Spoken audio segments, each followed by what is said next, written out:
தேவனே, உம்மை துதிக்கும் போது எங்கள் விசுவாசம் உயிர் பெறுகிறது. கர்த்தாவே, தேவரீர் மகிமையையும் கனத்தையும் வல்லமையையும் பெற்றுக்கொள்கிறதற்கு பாத்திரராயிருக்கிறீர். நீரே சகலத்தையும் சிருஷ்டித்தீர். உம்முடைய சித்தத்தினாலே அவைகள் உண்டாயிருக்கிறவைகளும் சிருஷ்டிக்கப்பட்டவைகளுமாயிருக்கிறது. வெளிப்படுத்தின விசேஷம் 4:11.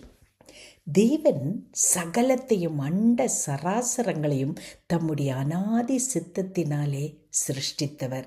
ஏதோ இந்த அண்ட சராசரங்கள் அப்படியே உண்டாகிவிட்டது என்பது அல்ல.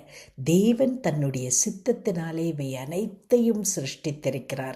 அப்படி என்றால் அவரை போற்றும் போது, இப்பேற்பட்ட தேவனை நாம் போற்றும் போது, துதிக்கும் போது, நம்முடைய தேவன் சர்வ வல்லவர், சர்வ ஞானி, சர்வ சிருஷ்டி என்பதை தொடர்ந்து அறிந்து கொள்கிறோம். இதை அறிய அறிய அறிய தேவனை குறித்த இந்த அறிவு வர வர நம்முடைய விசுவாசம் உயிர் பெறுகிறது. விசுவாசத்தில் சோர்ந்து காணப்படுகிறீர்களா?